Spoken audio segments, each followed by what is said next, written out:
G'day guys and gal. The Emperor, in his infinite wisdom, made some seriously bad calls. Calls that resulted in half of his sons selling their souls to the forces of hell and dooming the galaxy to an eternity of suffering and war.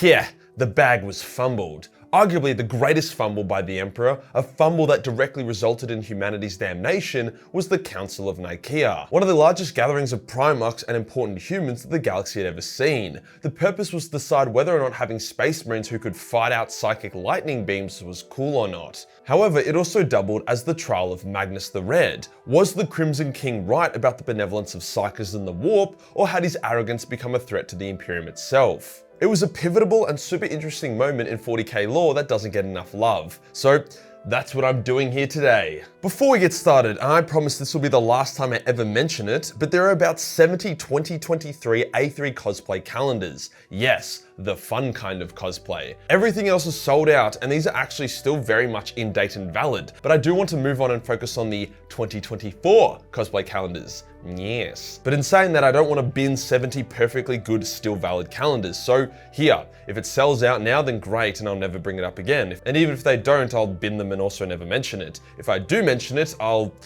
I don't know, I was gonna say something funny and kind of messed up, but with YouTube going full Fourth Reich on fun recently, you'll have to use your imagination. Today we'll go over the Council of Nikea, which Primarchs voted for or against Magnus, as well as why the Emperor called such a council when it had such a negative effect. We'll also discuss the final ruling and the impact it had on the setting. Let's get into it.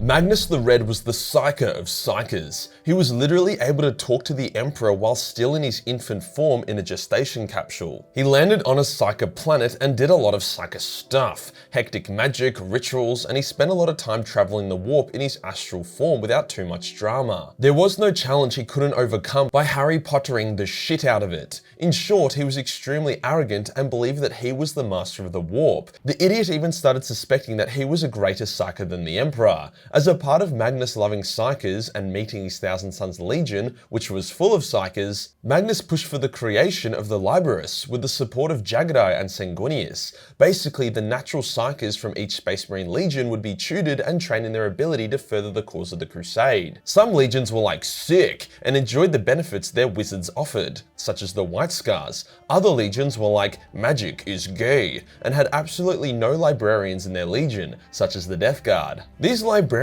would come in extremely clutch time and time again, with many battles and wars only being won because of them.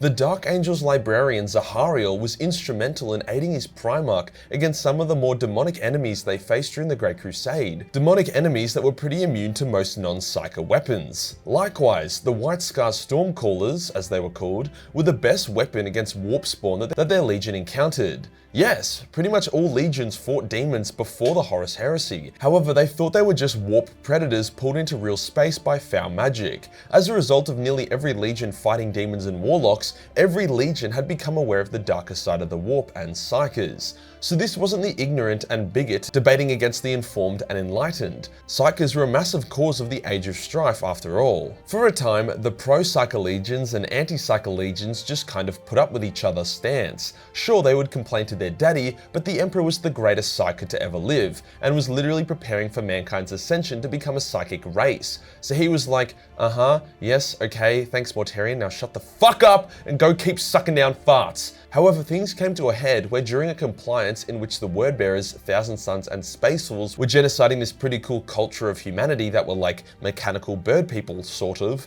Magnus thought the planet was cool and wanted to preserve its main library and take the knowledge back to Prospero. Lehman wanted to burn everything to the ground. See, the Thousand Sons doctrine was that knowledge is power, and there was no knowledge beyond their reach. The Space Wolves believed that there was such thing as too much knowledge, and sometimes remaining ignorant was best. Both sides had merit and flaws. However, when the two legions came to blows over the library, and I mean blows, like the Thousand Sons killed a few of the wolves that accompanied the Space Wolves, and then psychically kicked the Space Wolves in the balls. However, during this, one of the Thousand Sons was afflicted by the flesh change and turned into a chaos spawn in front of everyone, which Lehman then killed. This event ruined the fragile relationship between the wolves and Thousand Sons, with Lehman taking the report and demand for reckoning straight to the Emperor. The Emperor was at a delicate stage of his plan. He was working on He was working on his secret webway project and basically just needed everyone to not fuck up and give him time to finish it. However, with how divisive the issue of Psychers had become and how it was fucking up the Crusade a bit, after all, a number of legions started refusing to work alongside legions with librarians, so the Emperor finally decided to sort the matter out once and for all. He called together the Council of Nikea, a gathering of all the major lords of terror as well as numerous primarchs, first captains and other notables.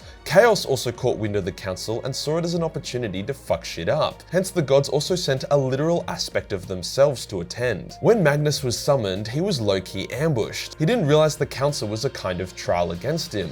He had to work very hard to not fall into a rage. However, he did lose his temper at times and even had a psychic stroke once or twice. Fortunately, not in the presence of the Emperor, but it's clear Magnus was a bit unstable during the events. For the Emperor's part, he was concerned that a negative ruling towards Magnus would result in the Crimson King flying into a violent rage. Hence, in secret, many space wolves were kept out of sight and hidden by the Sisters of Silence. If Magnus was to lose his shit, they would be called upon to slaughter the Thousand Sons and beat Magnus into submission. However, Magnus never learnt of this contingency plan, as it was deliberately kept hidden as to not provoke him. Present at the council was Sanguinius, Fulgrim, Mortarion, Lehman, Magnus, Corvus, and Rogel Dawn, on top of other notables such as Malcador, Constantine Valdor, and other first captains such as Raldoron and Typhus. And obviously, yeah, the Emperor as well. In the lore, it actually says that the Emperor was very unhappy about the council and didn't want to be there, but he felt he had no choice due to the rising tensions between his sons. The council began with the Space Wolf Rune Priest, a man that Ahriman, who was the first librarian to the Thousand Sons, considered to be a friend and had worked with in recent years. It turns out that the Rune Priest just pretended to be mates with the Thousand Sons to learn more about them, so that during the council, he could rip on them even harder, calling them a bunch of warlocks, degenerates, but worst of all, fucking nerds. What a dog. This enraged Magnus. After all, the Rune Priests were literally psychers. The only real difference is that the Rune Priests deliberately curtailed their power and were not hungry for knowledge, whereas the Thousand Sons were. To back up his claim, Mortarion came forth and talked about the various campaigns where he had fought against horrific warlocks and psychers, and that the magic they used was the same as displayed by the Thousand Sons. He said that they needed to ban librarians not because he wanted to hurt Magnus, but to protect him from his own hubris. This was just Mortarion choking on his own bullshit. He very much wanted to hurt Magnus and loathed psychers, but that would be a less palatable way to approach a debate. Next, it was Magnus's turn. However, before we talk about what he said, let's discuss Chaos's influence on the council. There was a good man, a Skald of the Space Wolves, who was in attendance. He had also been compromised by a mysterious entity who was using him, unwillingly, to spy on the Space Wolves. The Wolves knew this, but they liked the Skald and wanted to try and cover who was using him. They suspected it was the Thousand Sons. During the council, Amon, the equerry to Magnus, approached the Skald and literally froze the custodian in place. He then prepared to kill the Skald, as the Skald had fulfilled his purpose. At least, allegedly. This also seemingly confirmed that it was the Thousand Sons using him. However, before he could kill the Skald, a number of Space Wolves emerged and saved him, fighting off Amon and greatly wounding him. Overall, it was a fucking terrible look for the Thousand Sons, who were arguing the benevolence of psychers whilst one of their top Astartes was fighting Space Wolves and using sorcery. However, this wasn't Amon. It was a fragment of the combined might of the Chaos Gods, a very special and very powerful demon who was able to take the form of whatever it wanted. It does reek of Titsnitch and sound like the Changeling, but it was more than that. Less a demon and more so a avatar of the Chaos Gods themselves. The Emperor was told of the incident, which made the Thousand Sons look bad, thus impacting the Emperor's final decision. Magnus spoke well and convinced much of the council to his cause. He told a story parable that basically said that knowledge is important and not evil. With knowledge they have conquered the galaxy, and with more knowledge they could conquer everything. To then further boost Magnus's cause, the chief librarians of most legions came forth and made extremely logical and reasonable cases for the continued use of librarians, saying that they were a useful tool, just like the navigators and astropaths. However, like the navigators and astropaths, they could be heavily moderated, observed, and regulated. This was the best compromise and is actually the Librarius' policy in the current setting. The Emperor also got the stance of numerous primarchs during the council. Rogel Dawn, whilst he used librarians, was quite against psychers. Perturabo was as well. Corvus was an anti-psyker per se, but believed Magnus had gone too far far and deserved to be punished. Angron hated Psykers, but surprisingly maintained a librarius and didn't even dissolve it after the Council of Nikea, probably as a big fuck you to his dad. Mortarion hated Psykers and never used librarians, same with Lehman, although his rune priests were more or less the same thing. Ferris wasn't a fan of Psykers, but also didn't care as much.